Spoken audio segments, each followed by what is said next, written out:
আসসালামু আলাইকুম। ঢাকা কলেজের মনোবিজ্ঞান বিভাগের দ্বিতীয় বর্ষের শিক্ষার্থীরা, আশা করছি তোমরা সবাই ভালো আছো। করোনাকালীন অনলাইন ক্লাস এখনো আমাদের চলমান, কারণ এখনো শিক্ষা প্রতিষ্ঠান খুলে দেওয়ার অনুমতি আমাদের মন্ত্রণালয়ে দেয়নি। সো আমরাও আমাদের অনলাইন ক্লাসগুলো চালিয়ে যাচ্ছি। তারই ধারাবাহিকতায় আজকে আমি তোমাদের মনোবিজ্ঞান পরিসংখ্যান 2 নিয়ে হাজির আছি। হাফিজা সুলতানা কেয়া, সহকারী অধ্যাপক, মনোবিজ্ঞান বিভাগ, ঢাকা কলেজ, ঢাকা। আমরা গত ক্লাসে টি টেস্ট শিখেছিলাম। টি টেস্ট একটা পরামাত্রিক অপেক্ষা। আমরা এগুলো নিয়ে ডিটেলস আলোচনা করেছি। পরামাত্রিক অপরামাত্রিক অপেক্ষাগুলো কোনগুলা, কাকে বলে, এগুলো তোমরা নিশ্চয়ই জেনেছো। আমরা আজকে করব টি টেস্টের দুটি নমুনা গড়ের পার্থক্য যাচাইয়ের ক্ষেত্রে কিভাবে আমরা টি অপেক্ষা বা টি টেস্ট অ্যাপ্লাই করি। গত ক্লাস করেছিলাম একটি নমুনা গড়ের পার্থক্য যাচাইয়ের ক্ষেত্রে কিভাবে টি অপেক্ষা বা কোন টি অপেক্ষা কোন সূত্র ইউজ করি। আজকে আমরা দেখব দুটি নমুনা গড়ের পার্থক্য যাচাইয়ের ক্ষেত্রে কিভাবে টি নির্ণয় করতে হয়। তা আমি আগে বোর্ডে একটা অঙ্ক লিখে নিয়েছি, তোমরা একটু খেয়াল করো যে অঙ্কটা কেমন এবং কেন আমরা টি অ্যাপ্লাই করছি। শরীরের ওজন বৃদ্ধির জন্য দুটি ঔষধ এ ও বি প্রয়োগ করা হলো। 5 জনকে ঔষধ এ এবং 7 জনকে ঔষধ বি প্রয়োগ করা হলো। তাদের ওজন বৃদ্ধির হার নিম্নরূপ পাওয়া গেল। ওজন বৃদ্ধির ক্ষমতার দিক থেকে ওষুধ দুটির মধ্যে পার্থক্য 5% অর্থবহতার মাত্রায় যাচাই করো। এটা হচ্ছে আমার কি অঙ্ক। টি টেস্ট আমরা তখনই করি যখন নমুনা আকার ছোট হয় বা ক্ষুদ্র নমুনা হয়। দ্যাট মিনস নমুনা আকার বা স্যাম্পল সাইজ এর 30 বা 30-এর কম হয়, তখন টি টেস্ট ব্যবহার করা হয়। তাছাড়া যখন দুটি দলের ক্ষেত্রে দুটি দলের নমুনার গড় যাচাই করা হয়, তখন টি টেস্ট করা হয়। মানে দুটি শর্ত আসলে থাকতে হয়। এক হচ্ছে নমুনা আকার ছোট হতে হবে এবং দুটি দলের নমুনার গড় বের করতে হবে। সেক্ষেত্রে আমরা টি অপেক্ষা ব্যবহার করি, পরবর্তী টি অপেক্ষা ব্যবহার করি। এইখানে আমরা আগেই জেনেছি প্রকল্প যাচাইয়ের কতগুলো ধাপ আছে, সেই ধাপগুলো অনুসরণ করে আমরা কিন্তু টি টেস্ট গুলো করি। টি টেস্ট, এফ টেস্ট প্রত্যেকটা অঙ্কে দেখবা তোমাদের প্রকল্প যাচাইয়ের যে ধাপগুলো আমি শিখিয়েছি তোমাদের আগেও, সেই ধাপগুলো অনুসরণ করতে হয়। তাহলে আমরা প্রথমে দেখি এই অঙ্কের ধাপে কি যাব। আমরা স্টেপ 1 আমরা কি করি, প্রকল্প নির্ণয় করি। প্রকল্প প্রণয়ন লিখি। প্রকল্প প্রণয়ন, প্রকল্প কত রকম থাকে? একটা হচ্ছে শূন্য প্রকল্প বা নাল হাইপোথিসিস, আর একটা হচ্ছে বিকল্প প্রকল্প বা অল্টারনেটিভ হাইপোথিসিস, যেটাকে H1 দ্বারা প্রকাশ করি। H বা নাল হাইপোথিসিস হচ্ছে কি লিখবো, আমরা লিখতে পারি যদি দুইটা ওষুধকে আমরা μ1 μ2 দিয়ে প্রকাশ করি, তাহলে এই দুটা সমান, অর্থাৎ ওজন বৃদ্ধির দিক থেকে ওষুধ দুটির মধ্যে কার্যকরী কোনো পার্থক্য নাই। আমরা কি লিখবো, ওজন বৃদ্ধির ক্ষেত্রে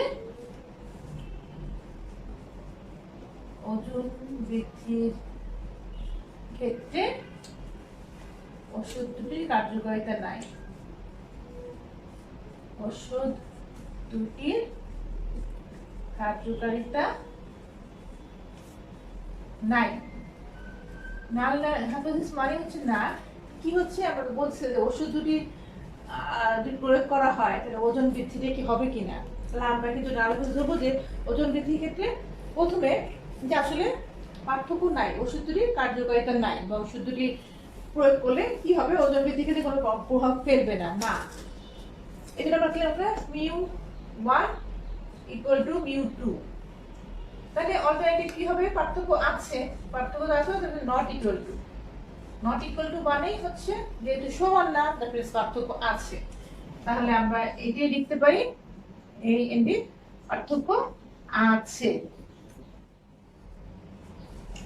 তো আমি পুরোটা লিখলাম না, ওজন ভিত্তিকে ওষুধ দুটির কার্যকারিতা আছে। কি হচ্ছে স্টেপ 1। তাহলে আমরা এবার স্টেপ 2 তে যাই। স্টেপ 2 তে আগের মতোই বোর্ডটা মুছে ফেলতে হচ্ছে আমার।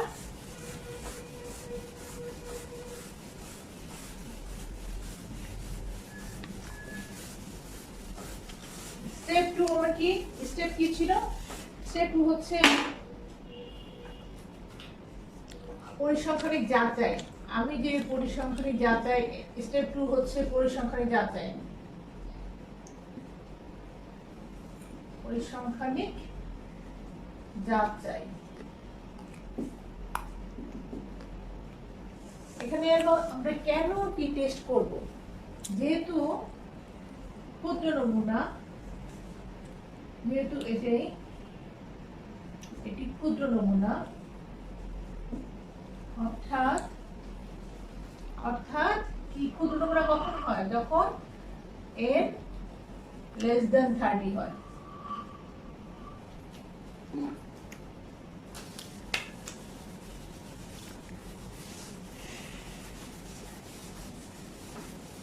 যেহেতু less than 30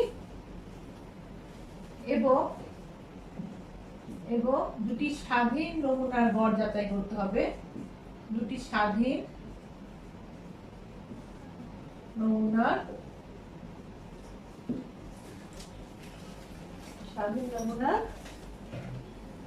গড় যাচাই করতে হবে, তাই টি টেস্ট প্রয়োগ করা হলো।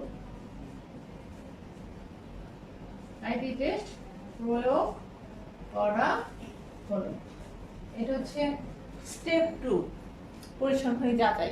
কেন আমি এই টেস্টটা করছি? এটা হচ্ছে স্টেপ 2। স্টেপ 3 কি? স্টেপ 3 হচ্ছে অর্থবহতার মাত্রা বা লেভেল অফ সিগনিফিকেন্স। অর্থবহতার মাত্রা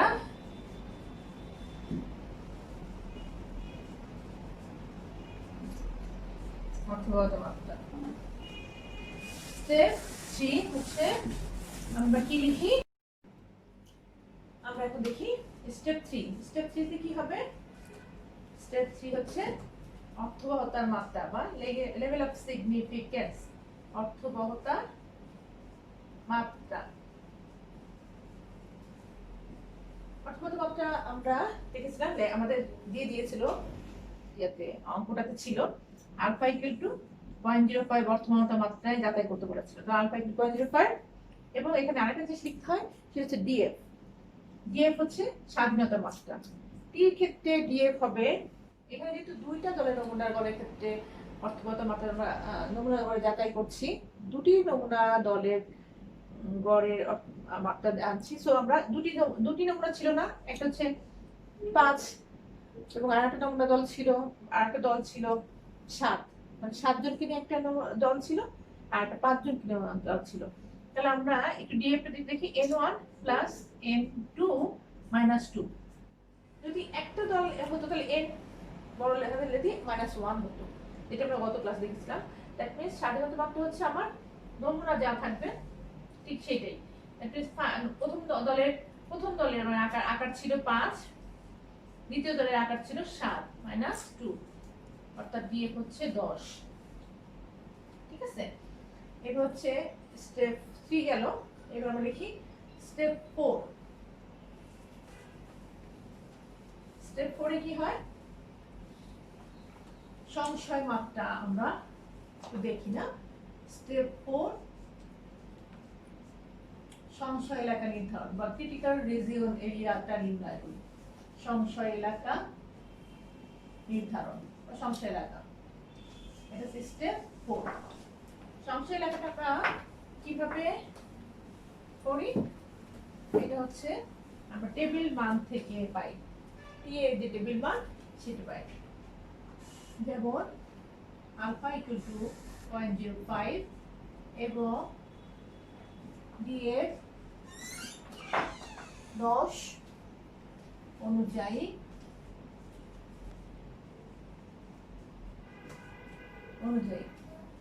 এটি কি ওয়ান টেল টেস্ট না টু টেল টেস্ট? তোমাদেরকে আমি দেখেছিলাম যে একমুখী অভিক্ষা এবং দ্বিমুখী অভিক্ষা কি। এটা হচ্ছে টু টেল টেস্ট। কারণ আমার অঙ্কের সময় কি ছিল, দুটি নমুনা দলের মধ্যে পার্থক্য আছে কিনা যাচাই করো।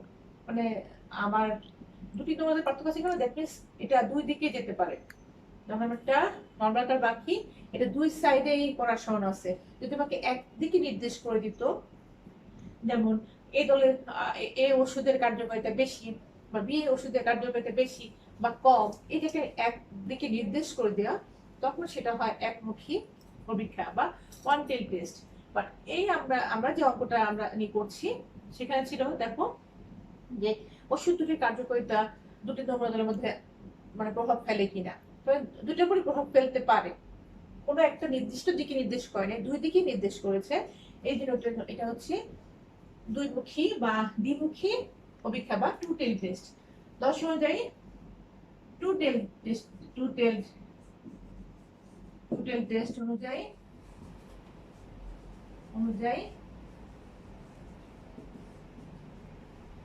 টি এর টেবিল ভ্যালু, এই টেবিল ভ্যালু কত সেটা আমরা বই থেকে পাবো। একটা লগ বই থাকে, কিন্তু আমি আগে বলেছি প্রত্যেকটা অভিক্ষার জন্য নির্দিষ্ট একটা লগ বই আছে। সেই বইয়ের মধ্যে টি অভিক্ষার জন্য মান আছে, এফ অভিক্ষার জন্য মান আছে। ঠিক তেমন করে অপরমাণবিক অভিক্ষার ম্যানহুইটির জন্য এক ধরনের টেবিল চার্ট আছে, তোমরা সেটা দেখো বইয়ের পিছনে থাকে।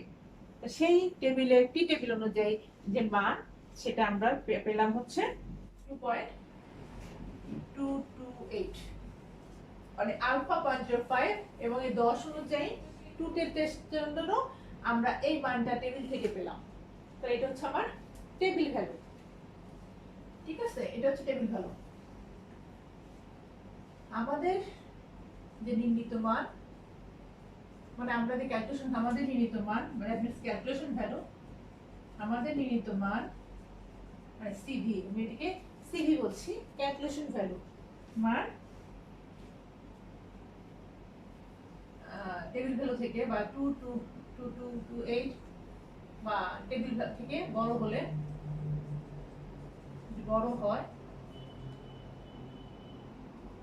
বড় হলে এইসো বর্জিত বা রিজেক্ট হবে। আচ্ছা, আমি আবার একটু সংশয় রেখাটা তোমাদের বোঝাই। সংশয় রেখা হচ্ছে তোমার টেবিল অনুযায়ী একটা মান, সেই মানের সাথে আমরা যে ক্যালকুলেশন করব, ক্যালকুলেশন ভ্যালুর মান, এই দুটি মানের তুলনা করে এইসো রিজেক্ট হবে না অ্যাকসেপ্ট হবে, সেই জিনিসটা লিখে রাখা। তাহলে আমরা দেখছি আমাদের অর্থগত মাত্রা অঙ্ক অনুযায়ী আলফা 0.05 বলেছিল, আমরা ডিএফ পেলাম 10। এইটা অনুযায়ী টু টেল বললাম, টু টেল বলেছি অনুযায়ী টি এর টেবিল ভ্যালু হচ্ছে আমরা এই মানটা পেয়েছি। আমাদের যে নির্ণীত মান, আমি যে ক্যালকুলেশন করে যে বের করব, এই মান থেকে যদি বড় হয় তাহলে এইসো রিজেক্ট হবে। তাহলে যদি এই মান থেকে যদি ছোট হয় আমার কিছু বলুন, তাহলে এইসো অ্যাকসেপ্ট হবে।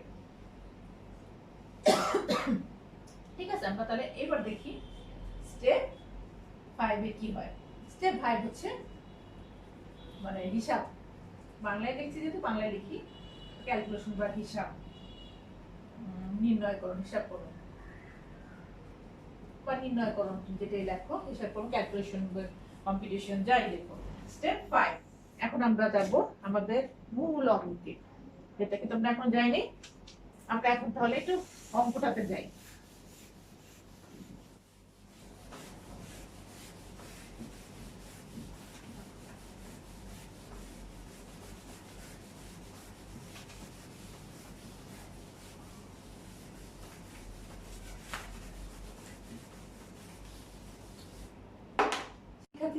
আমরা যাচ্ছি স্টেপ 5 এ ক্যালকুলেশন।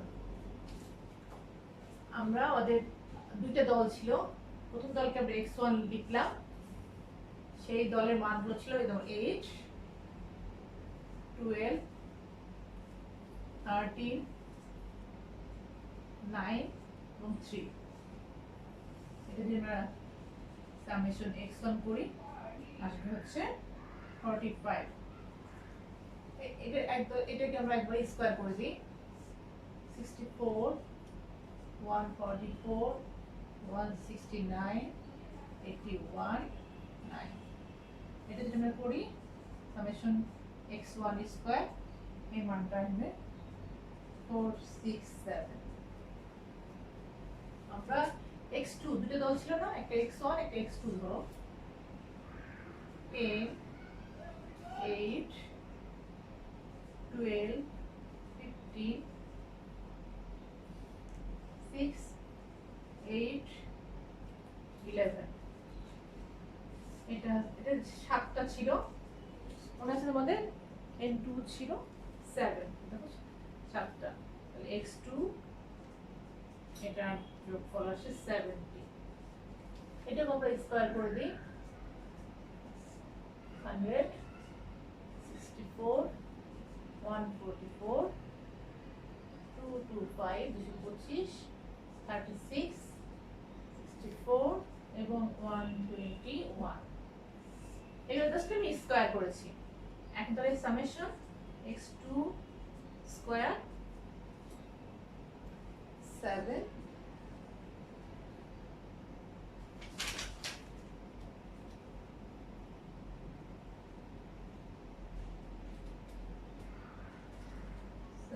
5 754। যোগফলটাও তো এরকমই আসে। ঠিক আছে, আমরা এটা বের করে নিলাম। এখন আমরা একটু টি টেস্টের সূত্র আগে দেখি। সূত্র অনুযায়ী দেন আমরা মানটা বের করব। আমরা জানি এই অঙ্কটা একটু বড়, এগুলো টি এর সূত্র অনুযায়ী দেখো, টি এর সূত্রটা হচ্ছে এরকম x বার 1 মাইনাস x বার 2। সূত্রটা একটু খেয়াল করো।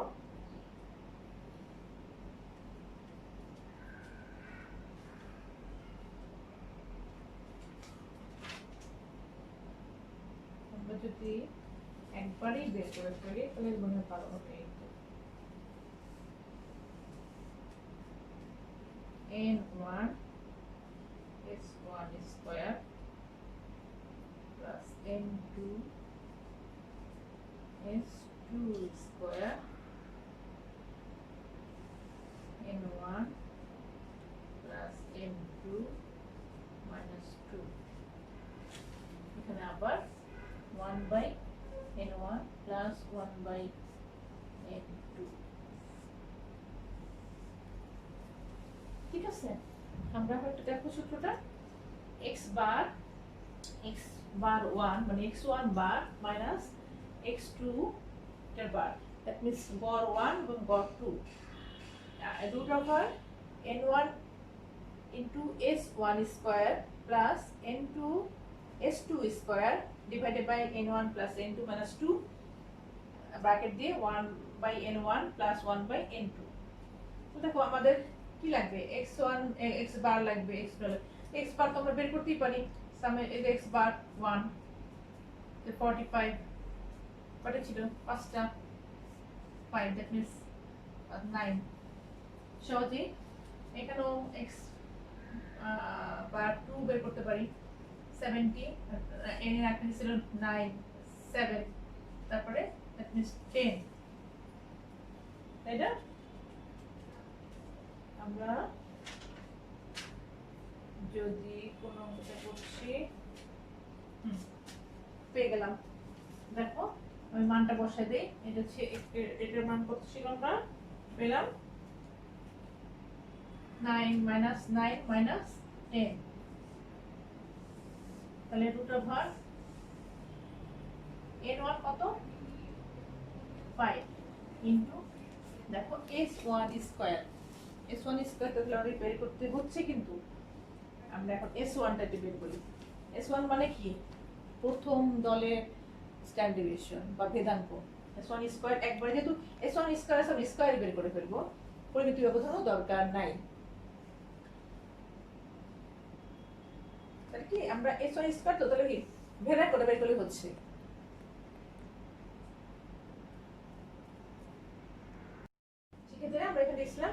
n1 to 5 s1 square, that means ভেদাঙ্ক। আমি বললাম অঙ্কগুলো একটু বড় বড় তো লিখতে সমস্যা হয়, আমরা একটু এগুলো একটু মুছে দিই, s1 স্কয়ারটা উপরে বের করি।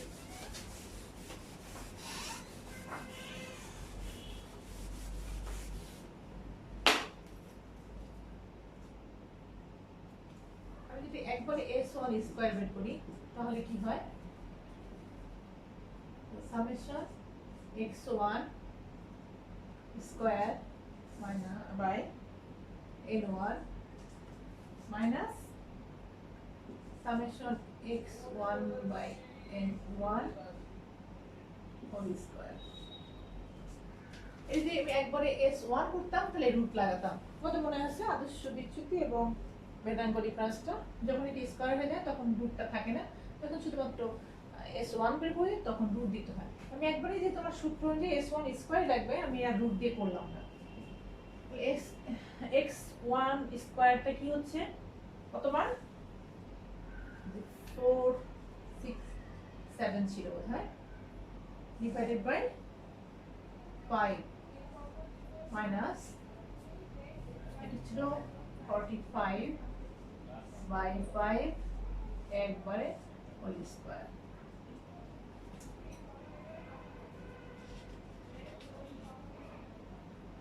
Then 93 4 minus not blank question, right?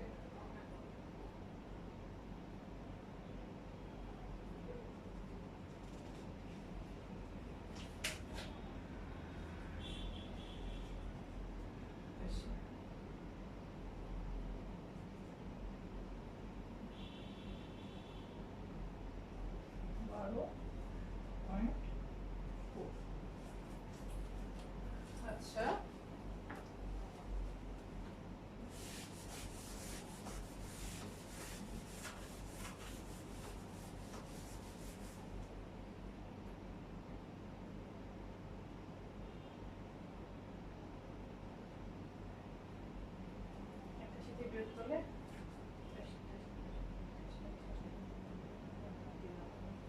এই আমরা s1 স্কয়ার বের করলাম, এখন দেখব s2 স্কয়ার।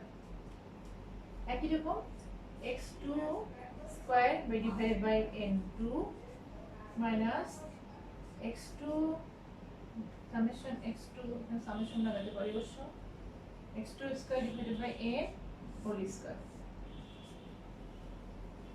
ঠিক আছে, একবারে যদি আমি বের করে ফেলি তাহলে আসবে ওই একই রকম 754 ডিভাইডেড বাই n2 ছিল 7 মাইনাস এখানে ছিল 70 বাই 7 হোল স্কয়ার।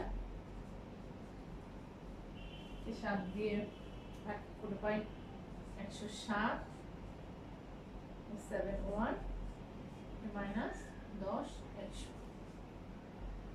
এই মানটা কত আসে 7.71।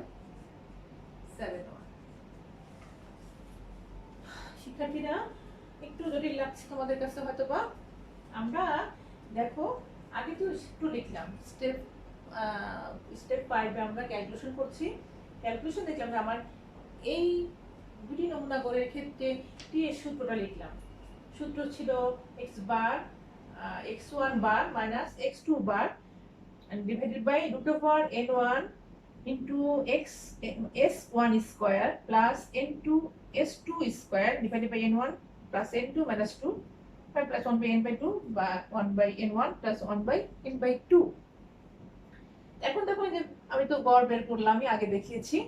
এখন আমার এই যে n1 n5 s1 square, s1 square মানে ভেদাঙ্ক, কোনটা প্রথম নমুনা গড়ের ভেদাঙ্ক বা প্রথম নমুনা গড়ের আদর্শ বিচ্যুতি তার স্কয়ার, যেটাই বলো। আমি একবারে s1 স্কয়ার এখানে বের করলাম, এটা যদি আমি s1 করতাম তাহলে রুট হতো, আমি একবারে s1 স্কয়ার বের করে ফেললাম, বের করলাম, হ্যাঁ তো পেলাম। তাহলে আমরা এখন এই মানটা লিখি, এই মানটা লিখতে তো 12.4 তাই তো, প্লাস n2 কত 7 ইন্টু এটা 7.71 ডিভাইডেড বাই কত ছিল এখানে 10, এখানে 1/5 প্লাস 1/7। এখন আমরা উপরে চলে যাই একটু।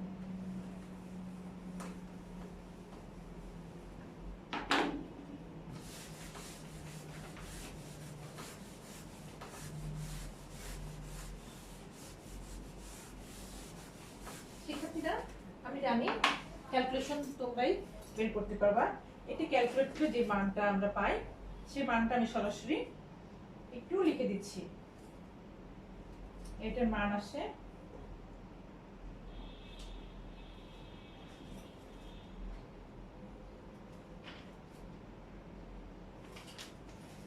কি আসে -1 আর নিচে আসে যোগ করবে ইয়ে করে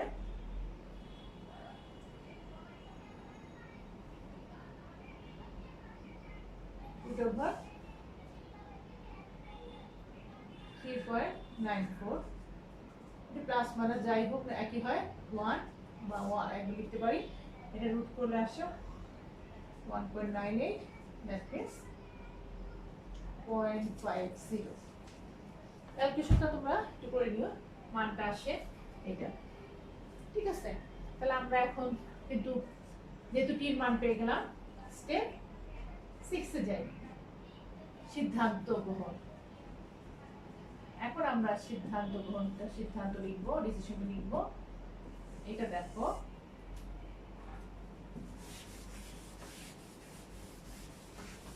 আমরা কি সিদ্ধান্ত পাইলাম।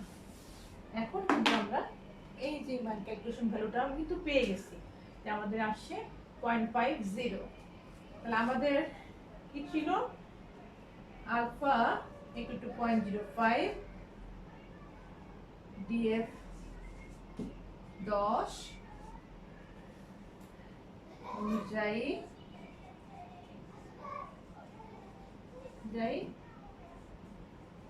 টু টেল টেস্টের টেবিল ভ্যালু কত ছিল 2.228, যা আমাদের নির্ণীত ক্যালকুলেশন ভ্যালু কত পেলাম 0.50 থেকে বড়। তাই এইসো accepted বা গ্রহণীয়।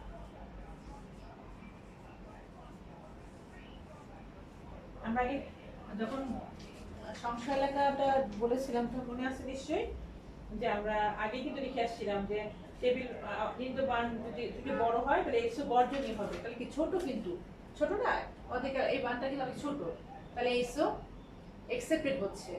আমরা তখন বলছিলাম যে আমার টেবিল এটাই যদি বড় হয় তাহলে accepted রিজেক্ট হবে, তাহলে এটা ছোট তো এক্স accepted।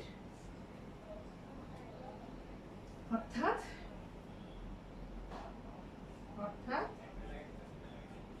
ওজন বৃদ্ধির ক্ষেত্রে কি ছিল আমাদের এইসব কি নিয়ে আসলাম প্রথমে আমরা ওজন বৃদ্ধির ক্ষেত্রে ওষুধ দুটির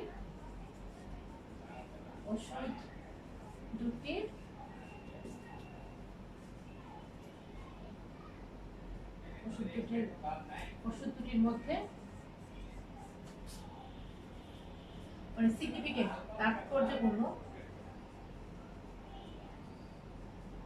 তাৎপর্যপূর্ণ পার্থক্য নাই।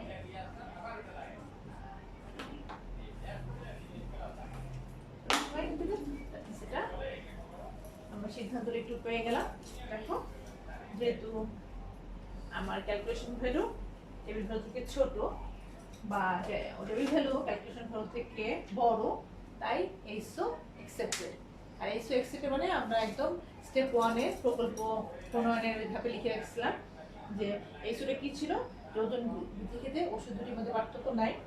আমরা সিদ্ধান্ত লিখি তখন আসলে সিগনিফিকেন্টটা দেখতে হয় যে তাৎপর্যপূর্ণ পার্থক্য নেই, পার্থক্যটা পাচ্ছি না। এটি আছে আসলে আমাদের টেস্টের একটা সূত্র অনুযায়ী করা, যেখানে তোমার কোন মানটা নাই কোন মানটা আছে দেখে এই সূত্র অনুযায়ী করতে হবে। আশা করছি তোমরা, অঙ্কটা একটু বড় লাগতে পারে, তোমরা একটু বইয়ের সাথে মিলিয়ে মিলিয়ে করতে গেলে হয়তো বা একটু বুঝতে পারবে। অনলাইন ক্লাসে আমার যেহেতু তোমাদের রেসপন্স বা ফিডব্যাক আমি সাথে সাথে পাই না, এই জন্য বুঝতে পারি না যে তোমাদের অঙ্কটা আমি বোঝাতে পারলাম কিনা। তো তোমরা একটু চেষ্টা করবে বই দেখে সাথে আমাকে মিলিয়ে আমার ধারণা দিয়ে একটু চেষ্টা করো, তোমরা সবাই, আশা করছি সবাই বুঝতে পারবে। আর যদি তোমরা না বুঝো আমাকে একটু কমেন্ট বক্সে লিখো যে ঠিক কোথায় তোমরা বুঝতে পারছো না, আমি রিপ্লাই দেওয়ার চেষ্টা করব। তো শিক্ষার্থীরা ভালো থাকো সবাই, আশা করছি নেক্সট ক্লাসে আবার আমরা আর একটা অঙ্ক নিয়ে আবার তোমাদের সামনে হাজির হবো। সে পর্যন্ত সবাই সুস্থ থাকো, ভালো থাকো, সাবধানে থেকো। আল্লাহ হাফিজ।